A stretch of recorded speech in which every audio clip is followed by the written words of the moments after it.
So, Gamescom has come and gone. I sat down, popcorn in one hand and Coke in the other. Not literally, because I just had goldfish. But I sat there. I sat through all the boring crap that I had to wait for at Gamescom. The only thing of note is that finally Indiana Jones got a release date, and it's coming out for the PS5. More people get to play more games. That's always a good thing. And I was like, okay, I can't wait. House for Room, baby. It was plastered on the front of Gamescom, and it was like, yes, this is one of the major things you're gonna see from Bethesda. And I'm like, okay, I can't wait. I sit down. I even watched a trailer for a crappy Sweet Baby Inc. game that has failed. And after that, I was like, okay, here we go. And it was nothing. Literally, it was stuff we already knew. I guess they were saying all this stuff for the people in the back row who weren't paying attention. But yeah, very disappointing for the people that didn't go to Gamescom. Because apparently, this was a promotional for people that were going and not for people like me and you. And there are tons of new things now. I've got this from multiple sources. I will link them in the description. So I'm pulling from a bunch of different sources. And also I have just news about future videos and new update that got leaked. And also just the Doom mod from what I've seen so far. Now, let's start with the main course. Everything we know about Shattered Space. Now, Shattered Space, if you didn't know, is the new DLC that's coming out for Starfield, and I'm quite excited. Praise the Great Serpent, and remember, I want you to remember something while we go in. I had a checklist. The checklist was, you have to be able to join House Faroon, and there's gonna be branching off factions in House Faroon. So, let's start with the first one. Let's just go in. Okay. Let's start with the story, okay? So, in the story, I don't know much, but I've heard a lot. And I've heard it's going to be more politically driven. So, and as someone who likes the Star Wars prequels and who likes Dune, and who is a political science major, I'm like, yay! More politics! Yeah! Love space politics. But for real though, it's more politically driven, and I've even heard that your choices matter. And this is something that I think a lot of people will like. That whatever you choose, and yes, you can join House Faroon, and there are different sub-factions, so they already succeeded my expectations.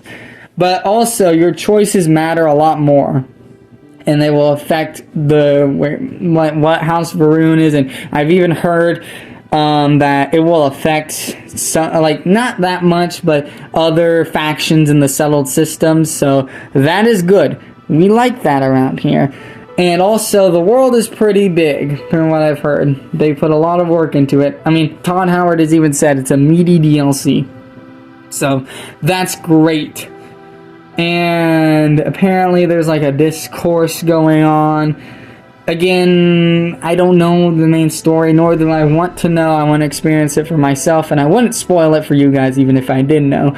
But it seems there's more discourse and just a lot of back and forth, and also the gooey stuff, the black stuff, I don't know what it is that you will see in the background of this video, has something to do with it.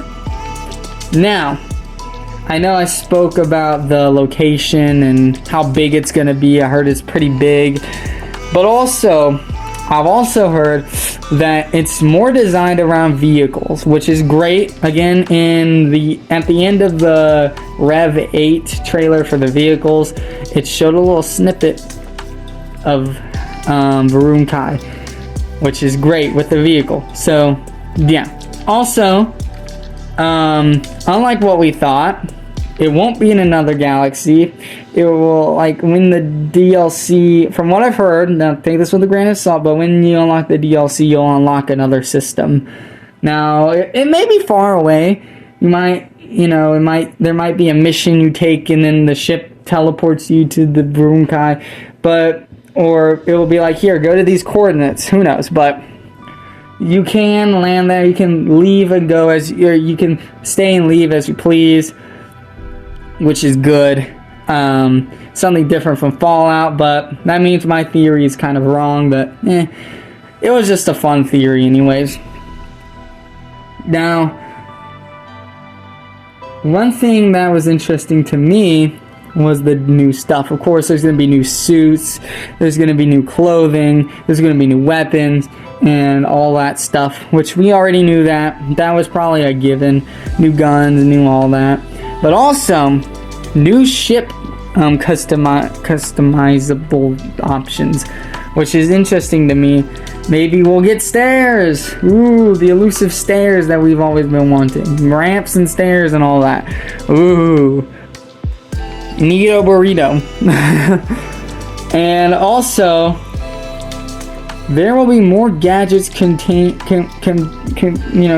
interact with the environment more, which interests me.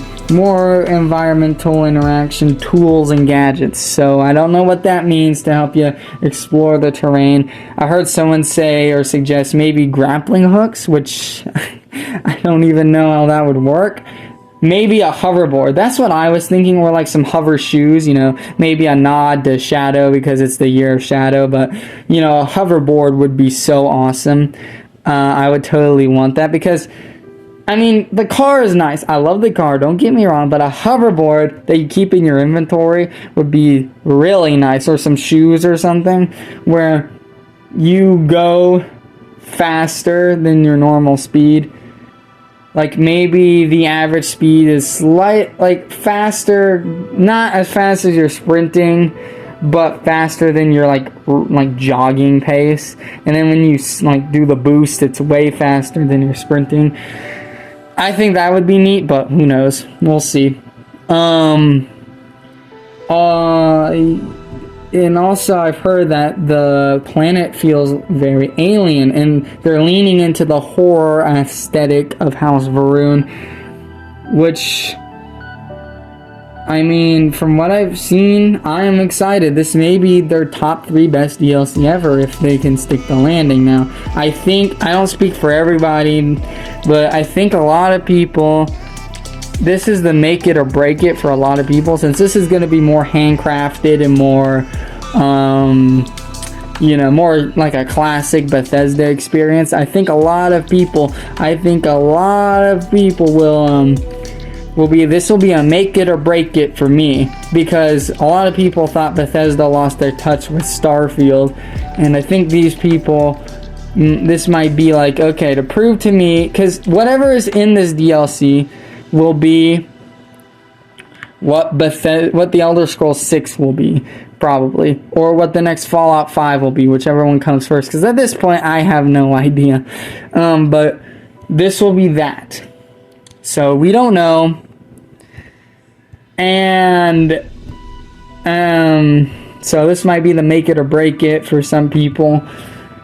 As for me, my expectations, if all this is true, my expectations were way blown out of the water, but I'm still going to keep them very low, because you never know. Go in everything with low expectations, and you won't be disappointed, you know what I'm saying? Even if it's Dune Chapter 3, Go into that movie with low expectations, and if it's bad, you won't be disappointed, which is probably not going to be bad, because it's Dune. Nothing that's Dune is bad. And I know the old movie from the 80s, I know, but honestly, I had fun with that one. Got boring at the end though, but we're getting off track. Anyways, so next, what I want to talk about is just the whole future videos. and also the new leaked DLC that I've heard about. So let's talk about the DLC. So the DLC, or not DLC, the update, the new update. From what I've heard, the new update is going to be an overhaul of the POI system now. What's a POI? A POI is what we call a point of interest. Basically, each planet has like a randomly generated group of POIs on the planet, and it's going to be overhauled. So the system will be better. So this is neat for me because that's something I've been wanting. For I think a lot of people, that was their biggest complaint with Starfield, was the POIs just weren't that good. And with this may change some minds. Maybe be like, oh, maybe I'll check it out now. Depends on what they do. I hope they give like different tiers of the already existing POIs. Like some are completely abandoned, some have like dead bodies but no one's there. Had a creepiness vibe, you know, maybe pirates or something worse was there. And then of course you have the regular ones that are filled with pirates and the like. I think that would be neat. Maybe ones with killer robots. I don't know. And obviously more POIs, even more that might have to do with the vehicle.